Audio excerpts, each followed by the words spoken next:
Stop. Bonjour, donc ce soir nous avons décidé de faire une petite vidéo pour essayer d'expliquer sur le site technique martial comment en WADORIO on essaye de respecter nos katas et que ceux-ci ne sont pas qu'une pâle copie de la maison mère, mais qui a de réels objectifs qui sont respectés dans les katas Wado pour un style Wado qui fait qu'au final, un WADORIO qui travaillera son kata trouvera des éléments techniques qui pourra continuer à s'épanouir dans son style. Donc la question, bien sûr, n'est pas de se dire qui a raison, le Shotokan ou le Wado, parce qu'on est dans la même famille, hein, nous avons juste à faire des cousins. La question qu'il suffit de se poser, c'est dans ma pratique du karaté, qu'est-ce que je préfère? Est-ce que je préfère un état d'esprit plus dur comme le Shotokan ou un état d'esprit plus souple comme le Wado? Ça, c'est juste une question de goût et de couleur, donc il n'y a aucune question de compétence. Par contre, il est vrai que quand on a fait un choix, il faut essayer d'être logique dans sa pratique et que cette pratique apporte ce que le karaté doit apporter, notamment.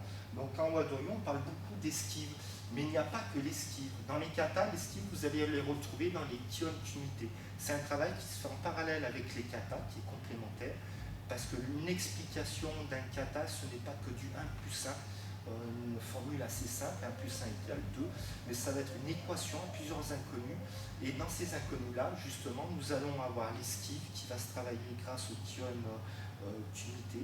C'est un travail très spécifique en Wado, on ne va pas le traiter aujourd'hui. Et dans le kata, on va travailler un peu plus le positionnement des bras qui vont faire qu'on ne va pas être en confrontation avec l'attaque adverse, mais que celle-ci va glisser un peu comme un ruisseau qui glisserait, qui suivrait son chemin sans qu'il y ait de résistance. Donc l'objectif étant, donc si on prend, donc pour donner cette explication-là, nous allons simplement prendre les deux premiers mouvements des deux premiers kata Wado.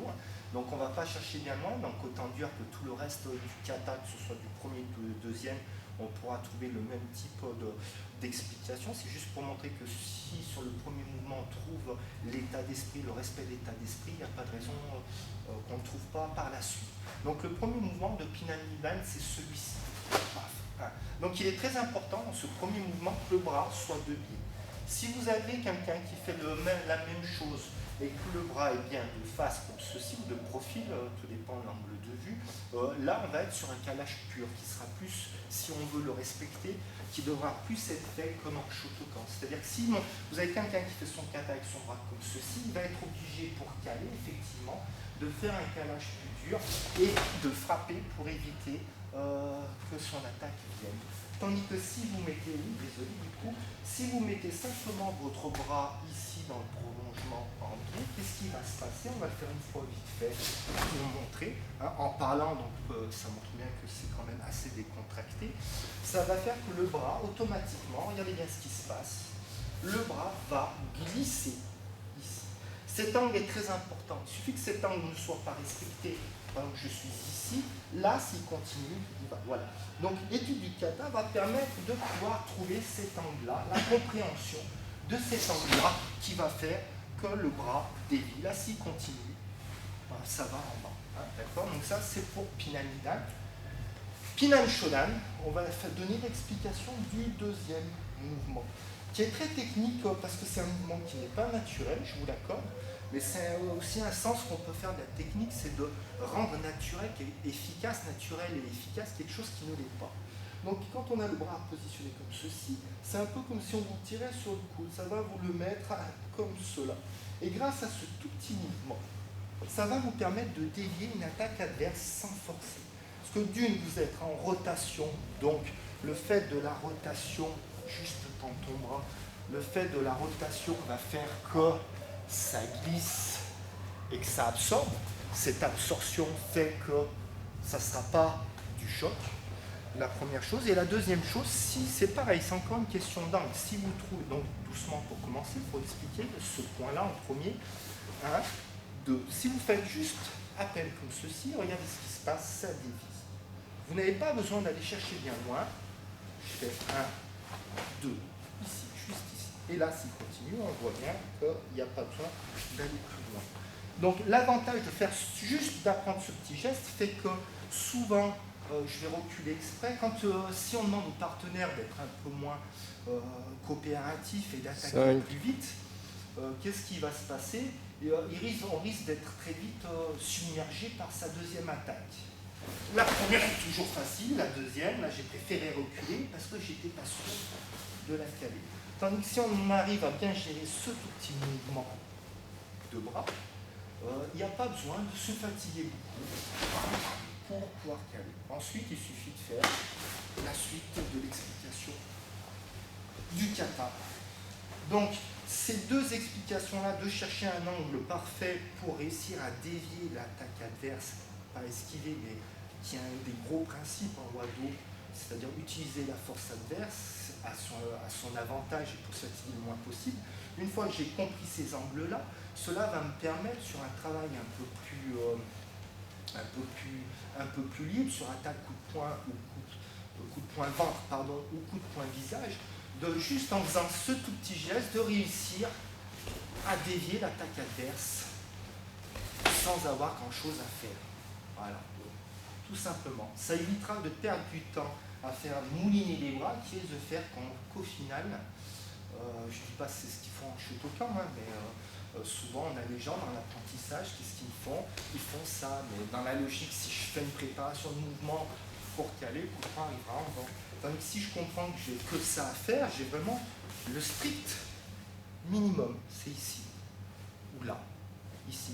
Et ça, grâce à ça, après, je peux le transformer en sen no sen, c'est-à-dire, je commence par ceci, parce que regardez, ça dévie l'attaque, j'ai plus besoin de me soucier de ça, son attaque, et après, j'ai plus qu'à continuer, moi, de tendre mon poing. Donc, on voit bien qu'on est dans un principe Wado, parce que tous les exercices, c'est fait exprès que je vous dis là, que je vous nomme, je le fais en parlant. On voit bien que tout le haut du corps n'est pas contracté. Donc là, je vais le faire en reculant, parce que si on lui demande d'attaquer très franchement son attaque pour arriver jusqu'ici, il va même un peu trop loin. Voilà. Le problème, c'est que si je fais ça, moi au niveau du contrôle, j'ai que ça à faire, c'est lui qui va venir s'empaler, qui va faire tout mon travail, et qui va venir s'empaler sur mon coup de poing, donc le contrôle est pratiquement impossible. Donc par mesure de sécurité, je vais reculer de la même façon qu'il avance, pour vous montrer que j'ai que ça à faire, et étendre mon poing. Ça, on va être sur le principe du sen no sen. Après, à savoir que je ferai la même chose, va moins loin, parce que je ne pourrais pas contrôler, où j'ai plus qu'à faire en avançant. Voilà, ici. Voilà pourquoi dans les katas, ne serait-ce qu'au premier mouvement de Pinan Nidan, premier enchaînement de Pinan Shodan, on va retrouver les grands concepts du Wado. Pour les notions d'esquive qui sont faites avec le corps, ça il faudra plus aller chercher du côté du Kyon Kumite, qui doit être un travail mis en supplément, plus ça va faire partie donc de mon équation à plusieurs inconnus, ça va faire partie de la deuxième inconnue à résoudre. Et c'est une fois que tous ces inconnus seront résolus qu'on arrivera vraiment à comprendre et à pouvoir faire le kata dans son ensemble de façon la plus juste possible. Ça, c'est pas évident à faire, beaucoup ne voient que peu de choses, ne pensent que c'est qu'un calage, mais l'état d'esprit du kata Wado existe vraiment. Ce n'est pas une pâle copie d'un kata Shotokan, ils sont justifiés du début jusqu'à la fin. Donc j'espère que cette petite démonstration permettra à certains de voir un peu plus loin dans leur façon de penser, de comprendre que dans un style, malgré les apparences, on peut trouver, si on a la bonne explication, les paramètres qui feront que le style est respecté. Parce qu'en parlant tout du long, j'ai fait sans m'arrêter en débitant, je pense que parce que c'est la décontraction aussi en Wado qu'il faut rechercher, si j'avais été assez contracté, je ne pense pas que là, je pourrais continuer de parler et je saurais m'essouffler. Voilà. Après, on peut se faire plaisir en mettant un peu plus de force, parce que c'est ça aussi. On peut faire partie d'un style, mais on peut de temps en temps aller chercher un peu ailleurs, gratter à droite, à gauche. Donc voilà.